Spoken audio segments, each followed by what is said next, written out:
berhenti. Maka yang kesilapan kita yang lalu, yang tidak pakai korek dengan 2 jari itu yang selalu, itu diampunkan oleh Allah. Karena kita memang tidak tahu. Karena Ustaz tidak buka-bukaan di dalam memberikan pengajiannya. Nah, setelah itu kita tahu, dilaksanakan dengan baik dan dicontohkan, diberikan tahu kepada anak kita, keluarga, bagaimana kita mau komunikasinya sehingga tidak menjadi hal-hal yang tabu gitu ya, bukan hal yang tabu, dengan yang benar. Nah, jadi kita kadang-kadang kok sholat saya nggak khusyuk ya 30 tahun. Ya bagaimana khusyuk? Istinjanya tidak benar. Itu dia, bahasa dicuci. Memang harus dicuci, iya. Harus terang begitu. Nggak ngerti bahasa Indonesia atau bahasa kampung. Harus. Kenapa? Karena ini menyangkut agama ini. Sedangkan Pak Imam aja jenazah aja dicongkel. Mayat tuh. Saya lihat, saya dampingi. Jangan kita yang hidup ini. Jenazah aja mayat dicongkel bagi jarinya, tapi jarinya disampul dengan apa? Ada sarung tangannya. Ya begitu. Masya Allah. Kenapa harus dicongkel mayat tadi? Karena dia tidak mencongkel sendiri. Kalau kita masih hidup bisa congkel sendiri. Nah, minta maaf apa Ibu? Kasar kata saya dulu. Enggak ya? Nah, tapi kita itu berterus terang. Begitu caranya kita dalam sholat. Mulailah dari bersih istinja. Bersih juga tempat wudhu. Kalau tempat wudhu kita tidak bersih, nanti jangan-jangan kita terkena air musta'mal. Apa itu air musta'mal? Air yang sudah terpakai,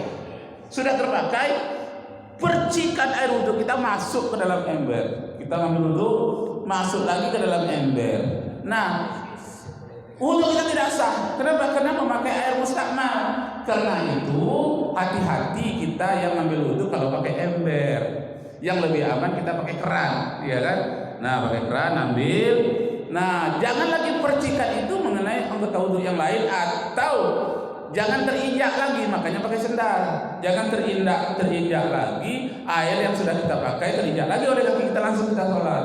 Supaya jangan terinjak, gunakan sendal sehingga air musta'mal itu tidak terpakai lagi oleh kita. Nah, gimana? Sholatnya ada yang pakai jangan baca, kemudian batal wudhunya, wangin kan? Itu sebaiknya menurut saya dibersihkan dulu baru berwudhu. Nah, tapi ada pendapat ya. Itu untuk macam mana yang terbaik? Iya. Misalnya wangin harus dibersihkan dulu. Iya. Buka celana bersihkan baru berwudhu. Itu yang sebaiknya itu. Apa sebab? Karena buang angin itu ada embunnya. Ada gasnya. Gas itu bukan oktav juga. Iya kan, kalau orang sakit perut gas itu dapat campur dengan ampas. Nah, karena itu bagi orang yang sudah buang angin, sedapatnya dibersihkan juga seperti kita istinja, tapi sedikit gitu ya. Iya, sesuai dengan kadarnya lah. Nah, betul Imam ya? Ya itu betul sebaiknya gitu ya. Nah, yang mudahnya itu kita istinja kalau pakai kain sarung. Mudah. Tapi kalau pakai celana panjang, buka pula dulu. Iya kan, digantung pula dulu. Iya kan, karena jatuh. Jadi lebih mudah kita istinja itu menggunakan sarung. Sampai waktu kita? Belum ya? Belum, kita tambah sedikit lagi ya, lebih ujung ya. Nah, jadi mulai dari istinja harus benar dulu, lalu kita wudhunya benar dulu, bacalah doa waktu berwudhu itu, ya kan? Nawaitu rafa'an hadasil li istibahatis salati lillahi ta'ala. Boleh juga nawaitul wudu'a atau nawaitul ghusla lillahi ta'ala. Sengaja aku membersihkan dari hadas kecil bagiku untuk membolehkan salat, li istibahatis salati, untuk membolehkan salat karena Allah. Jadi kalau kita tidak sholat, tapi kita ambil wudhu, itu kan untuk membolehkan sholat. Sedang sholat saja boleh, apalagi untuk membaca Al-Quran. Jadi itu juga bacaannya. Kita mau baca Quran, kita berwudhu dulu. Juga untuk membolehkan sholat, bunyi lafaznya. Untuk yang wajib aja boleh, apalagi yang sunnah. Nah, untuk apa gunanya dibacakan itu lafaznya dalam bahasa Arab? Itu dalam bahasa Arab namanya lit ta'kid. Ta'kid itu menguatkan hati. Kalau kita tidak baca sah nggak? Sah, karena an-niyatu fi qalbi, yang sebetul-betulnya niat di dalam hati. Kok diucapkan dengan lafaz? Itu untuk membantu hati, menguatkan jiwa bahwa kita betul-betul melakukan wudu. Nah, baca doanya. Kalau mau baca doa juga, sedang baca wajah pun ada doanya. Allahumma tabiyyid wajhi, ya Allah putihkanlah besok wajahku besok di akhirat. Kama tabiyyid as-salih qabl, bagaimana telah engkau bersihkan wajah para sahabat Nabi dan para sahabatnya yang sebelum aku. Nah, jadi doa kita, ya Allah bersihkanlah wajahku, ya Allah putihkan wajahku besok di akhirat sebagaimana engkau putihkan wajah-wajah para nabi dan para sahabat dan orang-orang yang soleh. Jadi berbeda wajah kita di akhirat besok dengan umat yang bukan umat Nabi Muhammad. Umat Nabi Muhammad pun berbeda juga wajahnya bagi yang berwudu, bagi yang tidak pernah berwudu. Yang berwudu itu bersih saja wajahnya. Nah, putih saja wajahnya.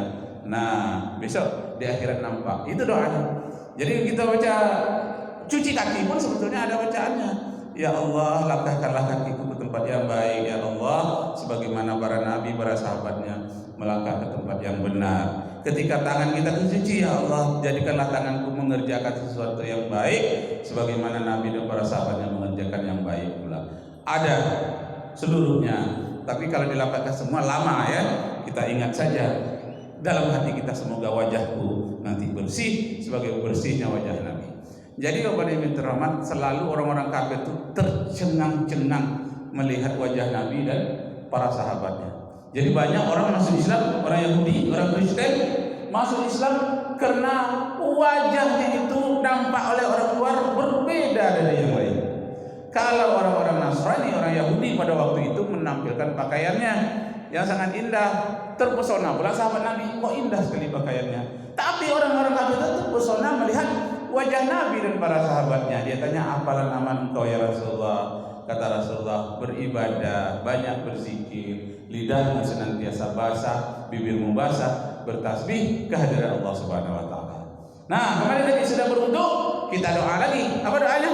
Asyhadu an la ilaha illallah wahdahu la syarikalah wa asyhadu anna Muhammadan abduhu wa rasuluh. Allahumma ij'alni minat tawwabina waj'alni minal mutatahhirin.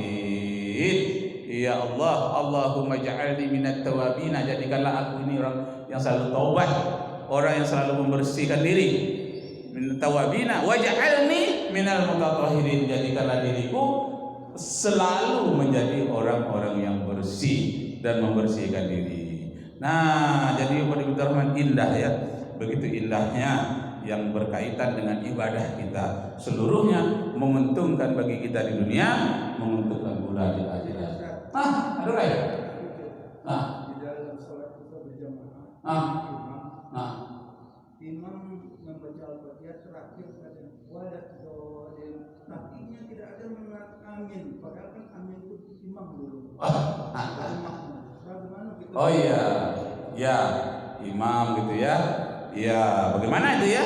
Nah, memang kalau boleh bersama-sama, boleh imam dulu, boleh.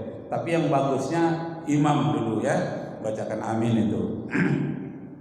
Kemudian dari segi pembacaan juga, yang bacaannya yang benar bagaimana? Itu amin itu kalimatnya apa dalam bahasa Arab?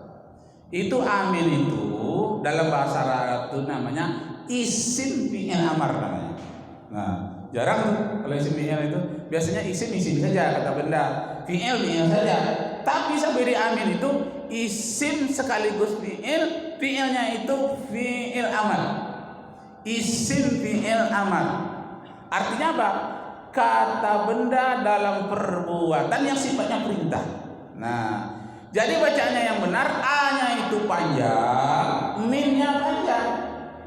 Amin. Nah, itu yang benar. Karena sering saya dengar A-nya panjang. Amin. Kalau amin itu namanya isim fi'il, fa'il. Fa'il itu artinya orang yang bekerja, ya. Nah, kalau ini fi'il amar artinya perkenankanlah ya Allah, seolah-olah kita perintah. Tapi karena perintah itu kepada bawahan, kalau ke atas itu doa. Jadi mal farqu baina doa wal amr. Apa bedanya? Kalau doa itu talabul fi'li minal adna ilal a'la. Tuntutan perbuatan dari bawah ke atas, tuntutan itu namanya doa. Kalau perintah talabul fi'li minal a'la ila adna, perintah dari atas ke bawah. Nah, itu namanya amar.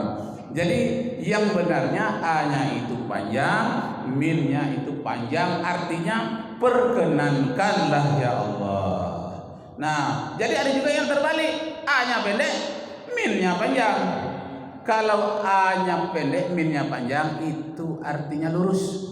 Al-Amin ya. Nabi Muhammad gelarnya Al-Amin, orang yang lurus, orang yang jujur. Nah, amin artinya lurus. Lurus apa juga lagi. Nah, kalau A-nya panjang, min-nya pendek, itu artinya orang yang jujur. Nah, tapi kalau A-nya panjang, min-nya panjang, artinya perkenankanlah ya Allah. Nah, jadi amin tadi memang imam tadi Pak, betul, yang mengucapkan duluan, kemudian boleh bersama-sama dengan makmum. Ya, bagaimana? Nantinya silakan. Mungkin jemaah perlu penjelasan juga tadi kan melengkapi penjelasan Ustaz. Pertama soal sujud sawi, mungkin pasti jemaah nanya berapa kali sujudnya. Ya. Bagaimana kalau bukan imam yang batal tapi jemaahnya batal. Misalnya dia di tengah-tengah sholat. Ya. Apa yang dia lakukan? Iya. Ya. Kalau di tengah sholat batal imam batal sholatnya jemaah. Jadi harus keluar, walaupun di tengah. Caranya yang di samping harus berjalan dia. Satu ya, harus berjalan memenuhi itu. Nah, jadi boleh berjalan, boleh. Tapi jangan lebih dari 2 langkah. Jadi yang kosong itu harus diisi. Bahkan yang di depan, yang di belakang boleh maju ke depan. Kalau kosong di situ, majulah yang di belakang itu 2 langkah ke depan. Jangan di saat pertama itu orang yang sudah batal kita biarkan saja, tidak boleh. Majulah yang di depan, yang di belakang lagi maju lagi ke depan sehingga terisi semuanya. Nah, jadi kalau di samping merapat, jangan dibiarkan kosong. Nah, begitulah caranya.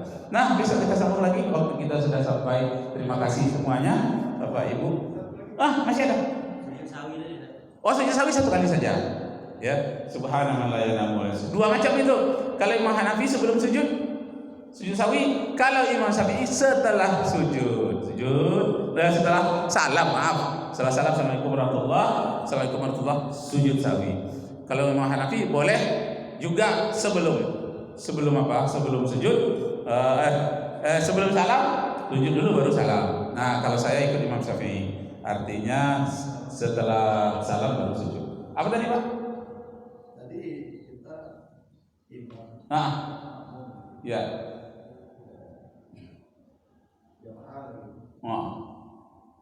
Jamaah ini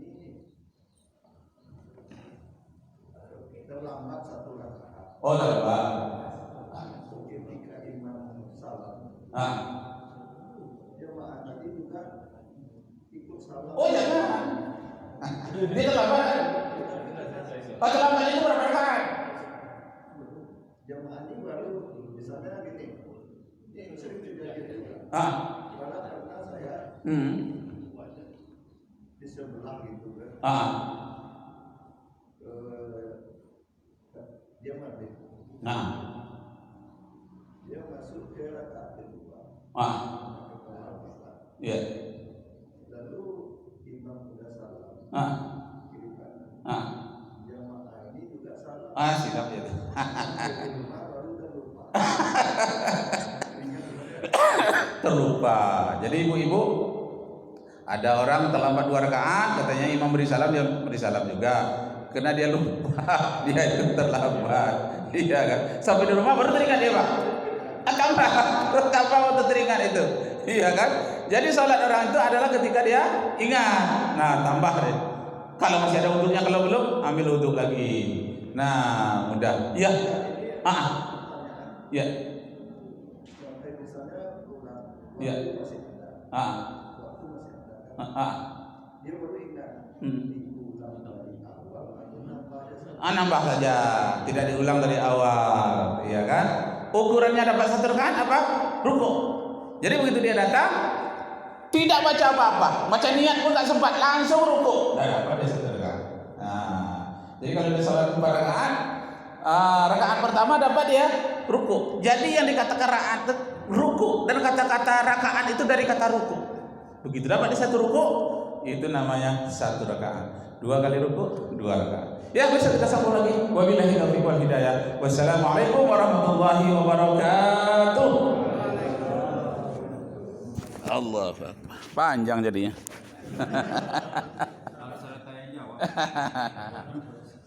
Udah waktu kan? Oh iya. Oh iya. Alhamdulillah, terima kasih.